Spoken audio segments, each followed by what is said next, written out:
Hello, I'm Sarah. I'm an aspiring author. Welcome back to my channel. Today I'm going to be showing you some of my old writing, specifically the YA dystopian novel I started writing when I was about 17, 18.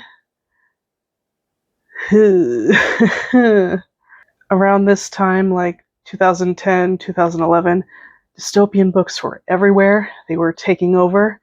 Things like The Hunger Games, Divergent, and looking back on this manuscript, I definitely took a lot of inspiration from the Uglies series. I really liked the idea of taking society expectations and making them extremely dark.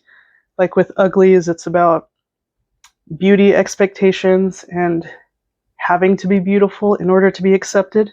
My story dealt with the expectation of marriage, having to be in a relationship, having to get married, have a family, have kids, that sort of thing. Like the book Uglies, where the characters had to go off at a certain age to get this surgery to make them beautiful and perfect. My story would have these characters have to go off at a certain age in order to be paired with their soulmate and have to room with them in a facility.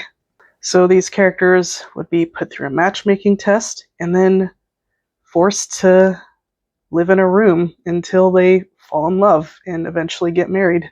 And then my main characters, who I called Tiri and Dex, of course did not agree with the system. They were best friends, they secretly were in love with each other and wanted to be together, did not want to be paired with anyone else, so they make the decision to run away before they can get paired. I called this project Cellmates. I thought I was so clever, like roommates, but they're actually like in prison. Yeah, good thinking there, Sarah. Like I said, I got the idea for this and I started writing this in high school, and then I eventually continued to write this when I went to undergrad. In school, I took this young adult fiction class. It was taught by Carmen Maria Machado. If you don't know her, she's written an incredible short story collection. She's written an incredible memoir. Definitely check those out. We workshopped our stories, and eventually we compiled it into this little literary magazine, which I still have. And yes, we called it PETA's Leg. There is some lore to this. Around this time, the Hunger Games movie had come out. I think the second one was about to come out. And I remember in class, we just had this joke about PETA's leg because, and spoiler if you haven't read the book or seen the movie, but we've all seen it or read it, right? In the book, the character PETA, he injures his leg, and by the end it gets amputated. But in the movie, no such thing happened. It was kind of a big deal, and I think a lot of people liked the fact that the games had consequences and he did lose his leg. So yeah, that was just something we joked about in class and came into this. I have the first few chapters of my story printed out in here, so I think we'll just do a little story time and you'll get to see what my writing was like, which was not good.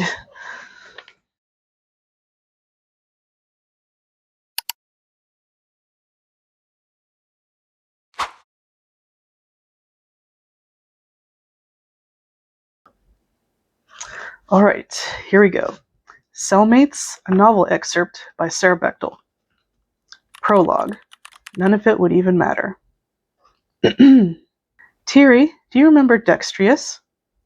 She did, but she just shook her head and kept her eyes focused on her scratched-up Mary Janes. Her mother patted Tiri's shoulders and laughed. Oh, silly, she's not usually this shy. Say hello, Tyr, dear. Don't you remember? You kids were practically glued to each other back then. Of course she remembered. She remembered sitting with this boy on the cold metal bench just outside the park where all the other kids would chase each other like hyped-up puppies. She remembered not being able to utter a single word to him, being the blabbermouth that she was, because she was too busy scrutinizing his odd-colored eyes. She remembered thinking she possessed what her mother and father had, that thing they called love. She remembered impatiently waiting for her mother to drive her to the park so she could not play with the others, but sit on the uncomfortable bench with him, to stare at those odd eyes. She remembered the day she realized none of it would even matter. Once her parents sat her down and explained the country's proper process of finding the right spouses, she stopped bugging her mom to drive her to the park. And since they attended different schools at the time, she never saw him again. Until she decided to lift her eyes. "How about you, Dex?" the boy's father asked. "Do you remember Thierry?" She had just enough time to catch his eyes before he nodded yes and shook his light hair over them. "Of course I remember," he replied with a toothy grin. She stood me up back in first grade. Chapter 1, 8 years later. Crap, my birthday's in 5 days. Those words repeat in my head over and over as I stare at the calendar open on my wallpaper. I press the box July 14th is labeled in. Once it lights up, I say in a loud, clear voice, "Delete." "This item cannot be deleted. Please try again later." Delete. "This item cannot be deleted. Please delete. This item..." "What are you up to, honey?" The chirpy voice jolts me out of my ongoing argument with the soon-to-be-punched device attached to the wall. I peek over my right shoulder, irritated, to find my mother's ear-to-ear grin just inches from my face. She's swaying back and forth with her arms behind her back like a kindergartner eager to show what they colored in class. Excited about the big day, I see. I glance back at the calendar still open on the paper, wishing my reflexes were a lot faster. Oh well. Excitement was definitely a better explanation than what I was really thinking. Anxious, yes. What's that you're holding?" She lets out a giggle and whips out a small dark blue envelope with silver lining. Already open, nice and neat so not to ruin the fine paper, and waves it in front of my face. Surprise! Can you believe it? When I saw it lying there on the counter, I just couldn't wait to open it. "I can see that, Alexia," I think bitterly. Alexia being the mother's name. Before I'm able to respond, she shoves the envelope into my hand and claps her hands together. "Go on, read it." I slowly flip it around in my hands to stall, pretending to admire it.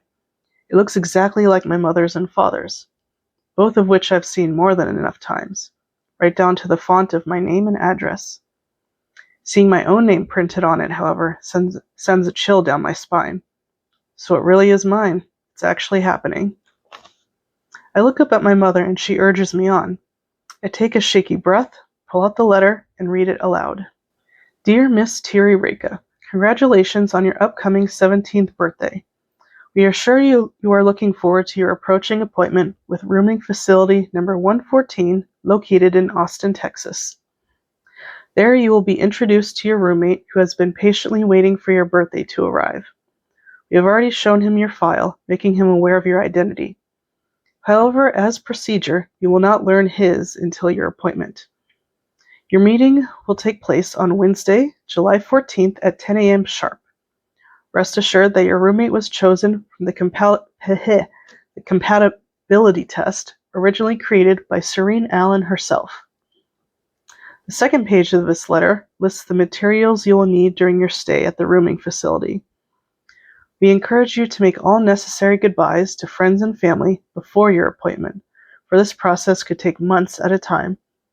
The doctor you have been assigned to is named Reese Kyler, and she will be there researching your relationship's progress, as well as assisting you whenever appropriate. We wish you an early happy birthday, as well as a happy marriage when the time is to come. Our faculty will see you and your future roommate soon." I am struggling to read right now. The second the last word escapes my lips, my mother snatches the letter back and starts squealing. Her childlike behavior is really starting to get under my skin. "Oh, Thierry, I'm so happy for you. It's finally happening." My facial muscles somehow manage what I hope to be a convincing smile, but my mother is already scurrying out of my room. No doubt to find my father and show the letter off to him. I stalk back to the paper and return to my stance, arms crossed, my eyes boring into the 3 little words inside the yellow box. Thierry's 17th birthday. Again, I try to delete it, thinking that if I do it enough times, it might actually go away. "This item cannot be deleted. Please try again later. If only it were one of those old-fashioned calendars, the ones with actual pages you could rip out. Then I'd just rip out my birthday. Throw away the page, out of sight. Simple as that. But even that wouldn't prevent what's to come. Nothing can. I try to think about what life used to be like, back before the small-town marriage counselor, Serene Allen, founded the first rooming facility, solving our country's major divorce issue and becoming the biggest success ever known. Of course, then, I wasn't born yet. My mother wasn't even born. All she knows came from her grandmother. And since she doesn't bother telling me anything about the past, all I know is what they've been teaching us in school. From what they tell us, it doesn't really feel like much has changed. Although I have to admit that the age requirements for certain things were just plain ridiculous. Letting kids drive when they were barely 16 years old, I can't even imagine how chaotic that was. Then there was college. I sit up on my bed and hug my knees as it dawns on me.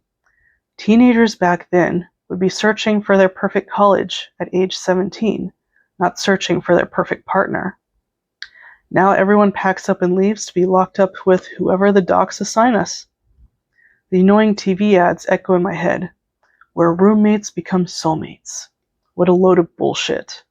Exasperated, I tear the blankets from my legs, pulling the paper off the wall and condensing it to notebook size as I head to my desk. Maybe checking my email would get my mind off things. I open the app and scroll down the page when my watch phone begins to beep. I press the speaker button without taking my eyes off the paper screen.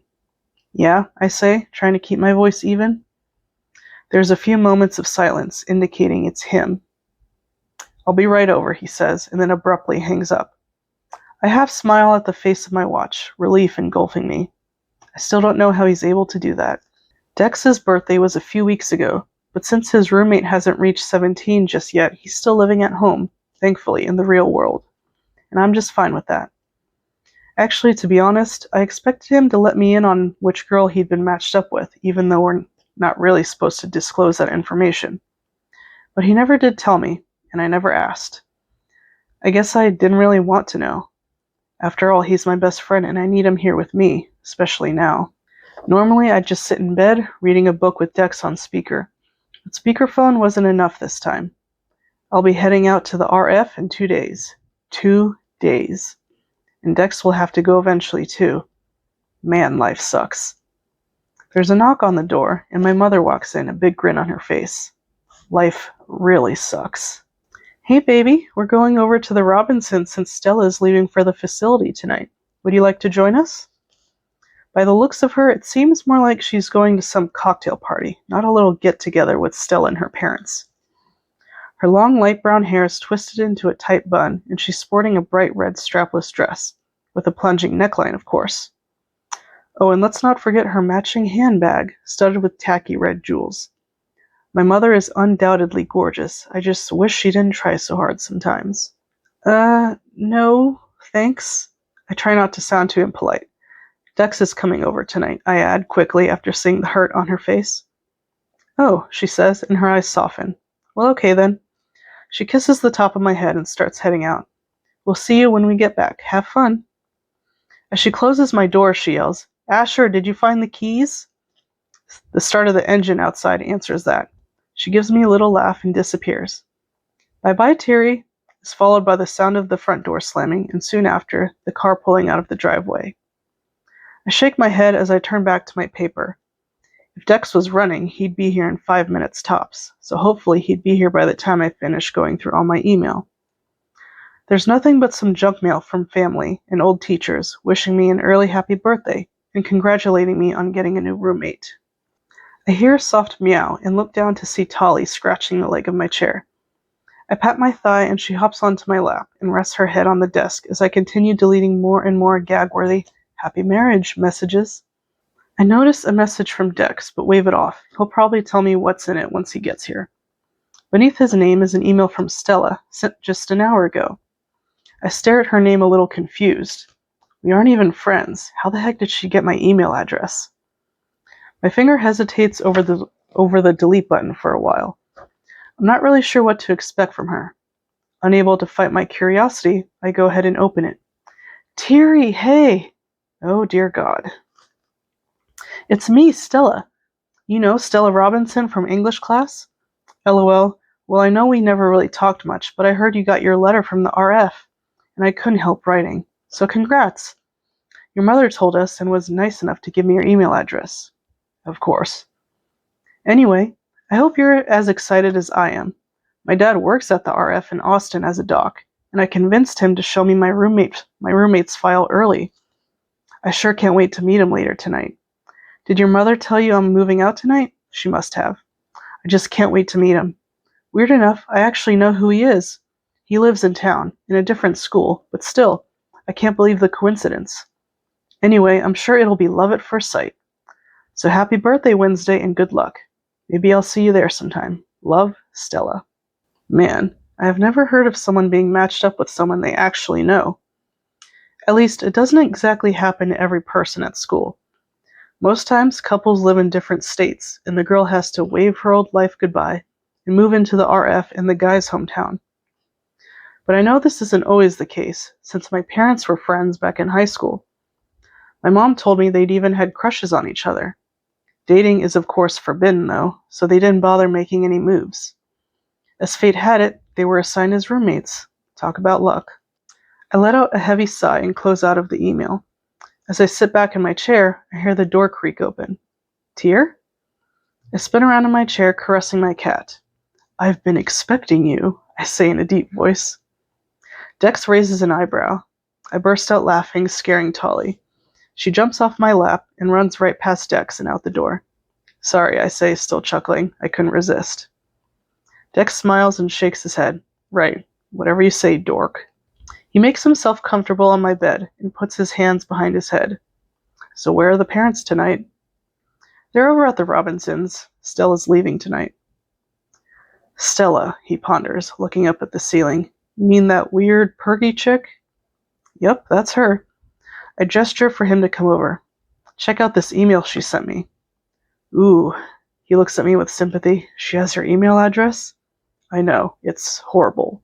As he skims through the email, I can tell he's biting his lip to keep from laughing. I always knew there was something off about her. I've never seen so many exclamation points in one email. Yeah, although I'm kind of jealous. Jealous, he asked. Why? Well, look, I say, pointing to where Stella had mentioned her match lived in town.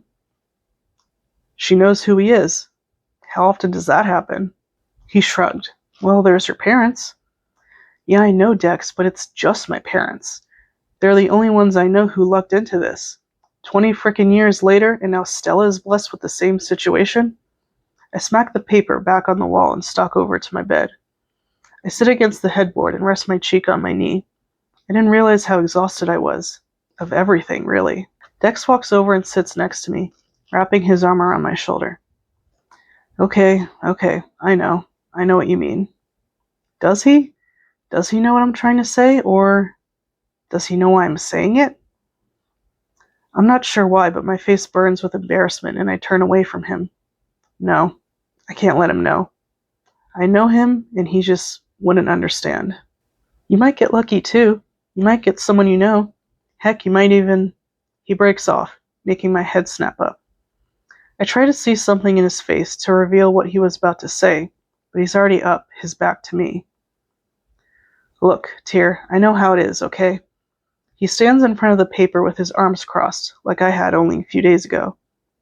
You think I don't worry about it, too? How unlikely it is to get a girl I've actually met before? Or to get the girl I actually love? Of course I do. He runs his hand through his hair, mussing it up. You're not alone in this, so quit pretending. I'm not your mom, so did you really think I wouldn't be able to notice how freaked out you are? I can't even get any words out. Frankly, the fact that I'm that easy to read to him scares me a little bit. And the fact that he's been as freaked out as I've been. He's looking at me now, his mouth a tight line. I can almost feel him reading my thoughts like an open book, and I've never felt so completely vulnerable. Right now I don't like it. It's making me uncomfortable, and I just want this book to shut up. Thierry, it's not just the probability of getting someone you know. There's something you're not telling me. I feel heat rush to my cheeks again. God, I hate this. Before I can stop myself, I march right up to him and shout in his face, "Well, if you know me so well, then why don't you tell me what it is?" Then I'm rushing towards the door.